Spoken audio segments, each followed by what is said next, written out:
ఉల్లిపాయలు పులుసు చేయడానికి మనం చిన్న చిన్న ఉల్లిపాయలు ఉంటాయి. ఇలాంటి చిన్న చిన్న ఉల్లిపాయని ఫస్ట్ మనం ముందు నీళ్ళల్లో నానబెట్టుకుని వీటి పైన తొక్క తీసి కట్ చేసి పక్కన పెట్టుకోవాలి. ఉల్లిపాయలన్నీ ఒలిచేసుకుని పక్కన పెట్టుకున్నాక ఒక పెద్ద ఉల్లిపాయ తీసుకుని దీన్ని చిన్న చిన్న ముక్కలుగా కోసి ఇది కూడా అందులో వేసుకోవాలి. సరిపడా 2-3 చెంచాలు మనం నూనె పోసుకుని కొంచెం నూనె కాగాలి. కొంచెం నూనె కాగగానే 1/2 చెంచా మెంతులు, 1/2 చెంచా ఆవాలు, 1/2 చెంచా జీలకర్ర, 2 ఎండుమిరపకాయ ముక్కలు ఇలా తెంచుకుని ఉల్లిపాయలు కూడా ఇందులో వేసేయాలి. అలాగే కాస్తంత కరివేపాకు, వీటికి సరిపడ ఉప్పు, దీనికి సరిపడ కారం కూడా ఇప్పుడు ఇందులో వేసేసుకోవాలి. మనం ఒక చిటికెడు మెంతిపొడి కూడా వేసుకుంటే పులుసుకు చాలా రుచిగా ఉంటుంది.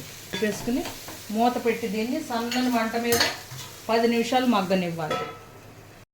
నీళ్ళు పోసుకుని ఉల్లిపాయలు బాగా మగ్గించుకున్న తర్వాత ఇలా వస్తాయి. ఇలా వచ్చిన తర్వాత మనం ఒక పెద్ద నిమ్మకాయ సైజు చింతపండు తీసుకుని నానబెట్టుకుని ఇది ఇందులో పోసుకోవాలి. పోసుకున్న తర్వాత మొత్తం ఈ చింతపండు పులుసు, ఉప్పు, కారం అంతా ఉల్లిపాయలకు పట్టేలాగా మళ్ళీ ఇంకొక 10 నిమిషాలు దీన్ని సిమ్లో పెట్టి ఉడికించుకోవాలి. పులుసు ఇలా మరుగుతూ ఉంటే మనం ఒక చెంచాడు వరిపిండి తీసుకుని దాంట్లో కొంచెం నీళ్లు పోసుకుని పలచగా చేసుకొని ఇలా పలచగా చేసుకుని పులుసులో కలుపుకోవాలి. అప్పుడు కొద్దిగా పులుసు దగ్గర పడుతుంది.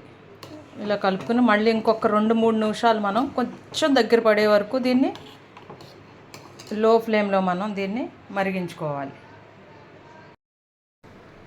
ఎప్పుడైనా ముక్కల పులుసులు కానీ ఉల్లిపాయ పులుసులు, సాంబారు అలాంటివి ఎంత మరిగితే అంత రుచి వస్తుంది అన్నమాట. అందుకని దీన్ని మనం ఒక 2-3 నిమిషాలు బాగా మరిగేలాగా మరిగించుకోవాలి.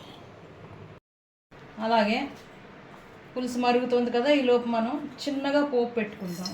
కాసిన ఆవాలు, కాసిన జీలకర్ర, 2 ఎండుమిరపకాయ ముక్కలు, అలాగే 2 కరివేపాకులు, అలాగే వేగిన పోపుని ఇందులో పోసేసుకుని ఒక్కసారి తిప్పేసుకుని పొయ్యి ఆఫ్ చేసుకోవడమే. కమ్మగా పుల్లగా ఉండే ఉల్లిపాయ పులుసు రెడీ. దీంట్లోకి కాంబినేషన్గా ముద్దపప్పు, కందిపప్పు పచ్చడి అయితే చాలా అద్భుతంగా ఉంటాయి.